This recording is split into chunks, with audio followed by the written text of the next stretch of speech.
ॿुध बैलेंस अथई, कॉल करणी आहे। न मूं वटि त कोन्हे। लोन खणी वठ। उहो अॻु में खयल आहे। चलो व्हाट्सअप ते फ्री हूंदो? न अदा व्हाट्सअप बि न आहे। छो? छो त टच मोबाइल ई न आहे। पढ़ंदो किथे आहीं? अदा महिराण में पढ़ंदो आहियां, फाइनल ईयर आहे। ॿुॾी नथो मरे।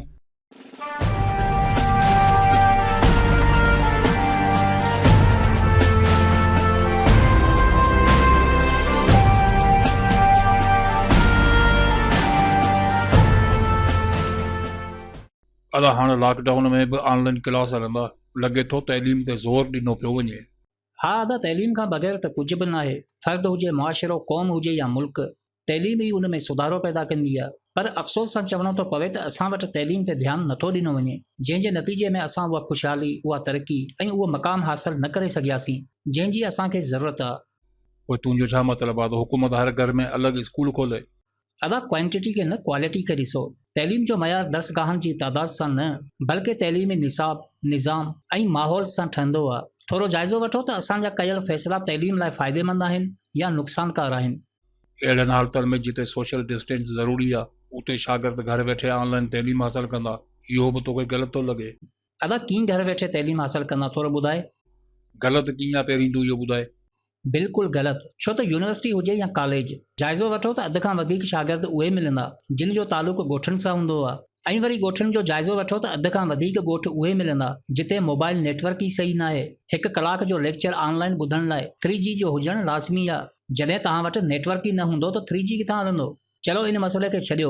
तव्हां पहिरीं हीउ ॾिसो त छा सभिनी शागिर्दनि वटि एंड्रॉइड मोबाइल आहे, ऐं जिन्हनि वटि आहे छा उहे सभु इन जो ख़र्च अफोर्ड करे सघनि था?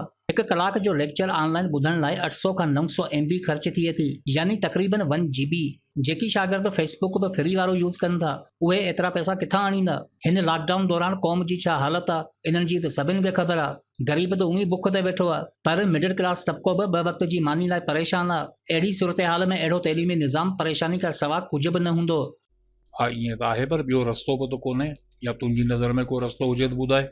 बिल्कुलु अदा, हिन वक़्तु तइलीम जारी रखण जो इहो ई तरीक़ो आहे त तव्हां घर वेठे ऑनलाइन तइलीम ॾियो, पर जंहिं तरीक़े सां कयो पियो वञे, इन तरीक़े सां करणु मुनासिब न रहंदो।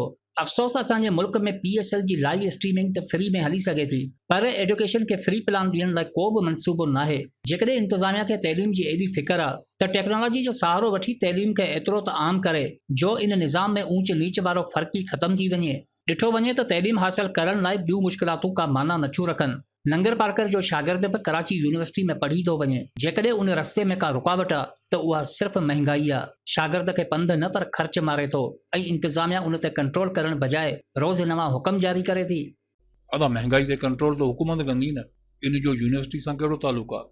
अदा अॼु जे समाज जा जेकी बि मसइला आहिनि, बुराई, बदहाली, महरूमी, ज़ुल्म, नाइंसाफ़ियूं, जेकॾहिं उन्हनि ते गौर कयूं त उन्हनि जनम किथां वरितो, त उन जे नतीजे में इहो ई जवाबु मिलंदो त असांजो मसइलो सिर्फ़ु हिकिड़ो ई आहे, उहो आहे अख़लाक़ियात जो मसइलो। यादि रखो त सभु जो सभु चङाइयूं अख़लाक़ मां निकिरनि थियूं, ऐं सभु जो सभु बुराइयूं बद अख़लाक़ मां निकिरनि थियूं।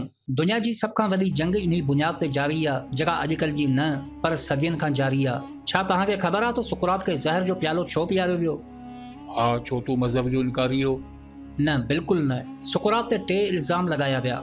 पहिरियों त सुक़रात रियासत जे तरफ़ां मुक़ररु कयल देवताउनि खे नथो मञे, ॿियो त नए देवताउनि जो ज़िक्र करे थो, ऐं टियों इल्ज़ाम हो त एथेंस जे नौजवाननि जे दिमाग़ में ग़लति ख़यालात पैदा करे थो। सुक़रात ते लॻल इल्ज़ामनि ते गौर कयूं त इन जा 2 पहलू आहिनि, मज़हबी ऐं सियासी। इल्ज़ाम लॻाइण वारनि खे असल तकलीफ़ सुक़रात जे देवताउनि खे न मञण सां न, बल्कि सुक़रात जे अख़लाक़ियात ते ॿधल नज़रिये जे फैलिजण सां थी। छो त उन दौर में मज़हबी रहनुमा ऐं सियासतदान हिक ॿिए ते महिरबान हुआ। उन जो अंदाज़ो इन ॻाल्हि मां लॻाए सघिजे थो त एथेंस में रियासत जे तरफ़ां मुक़ररु कयल देवताउनि जी इबादत करणु ऐं चंदो ॾियणु हर शहरी ते फ़र्ज़ हो। जेकॾहिं को शख़्स इनकार करे त उनखे सज़ा जो हक़दार सम्झो वेंदो हो। इन मिली भगत में सियासतदान सां गॾु उहे नक़ली आलम बि शामिल हुआ, ऐं गॾोगॾु उहो अमीर तबिको बि शामिल हो जेको अयाशियुनि जी ज़िंदगी में मसरूफ़ हो। सुक़रात जो नज़रियो उन्हनि सभिनी जे लाइ बर्बादी जो मुक़दर हो। इन करे उन ते इल्ज़ाम ई अहिड़ा लॻाया विया जो मज़हबी माण्हू बि उन जे ख़िलाफ़ उथी बीहनि। सुक़रात पंहिंजे फ़लसफ़े थ्योरी ऑफ नॉलेज में इल्म जी वज़ाहत कंदे चवे थो त इल्म 2 क़िस्मनि जो हूंदो आहे। हिकु उहो इल्म जंहिंजो बुनियाद आम राय ते ॿधल हूंदो आहे, ऐं ॿियो उहो इल्म जेको हिकु ठोस हक़ीक़त हूंदो आहे। हीअ ॻाल्हि ज़हन में रखो त हक़ीक़ी इल्म ई इंसान जे अंदरि शऊर पैदा करे थो, इंसान में उहे सलाहियतूं पैदा करे थो जंहिंजे बुनियाद ते इंसान सच जो सफ़र कंदो आहे। हक़ीक़ी इल्म सां ई अखलाक़ियात जो मैदान फ़तेह थींदो आहे। इन्ही फ़तेह सां समाज में हर बुराई ऐं नाइंसाफ़ी जो ख़ात्मो थींदो आहे। तव्हां सोचो पिया त किथे ही मसइलो ऐं किथे सुकरात जो फ़लसफ़ो, पर जेकॾहिं दिमाग़ सां सोचियो ऐं पंहिंजे समाज खे सुकरात जे दौर सां भेटियो त कुझु बि मुख़्तलिफ़ नाहे। उहो ई इल्मु आहे, उहो ई ज़ुल्म आहे। आम राय वारो इल्मु पढ़ाए हथ में डिग्री ॾेई निज़ाम खे धिकियो वञे थो। गुनाहनि जा बोझ, ख़ौफ़ जा मंज़र, अक़ीदनि जी मञता सिर्फ़ ग़रीब अवाम लाइ आहे। ज़िंदगी जूं हर सहूलतूं, आसाइशूं सिर्फ़ उन्हनि लाइ आहिनि जिन्हनि सुकरात ते इल्ज़ाम लॻायो हो।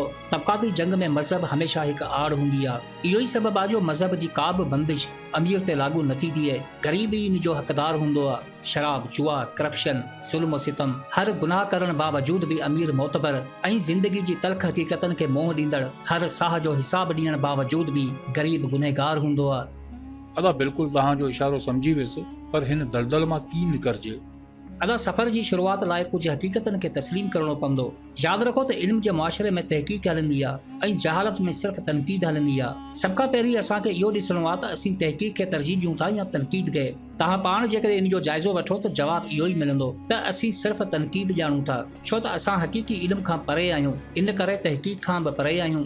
असांजो इल्म ई असांजे शऊर जो मयार आहे। ज़िंदगी जे उसूलनि मां हिकु उसूल इहो बि आहे त पंहिंजो सफ़र जारी रखो।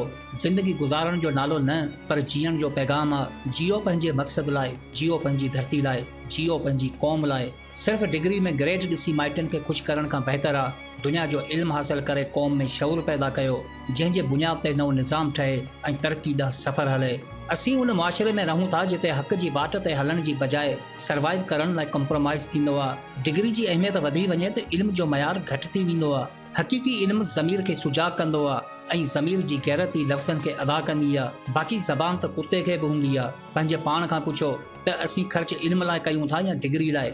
यकीनन 99% शागिर्दनि जो फोकस डिग्री ते हूंदो आहे, छो त असांखे सर्वाइव करणो आहे। निज़ाम हमेशा तव्हांजे ख़िलाफ़ हूंदो आहे, पोइ उहो सियासी हुजे या तइलीमी।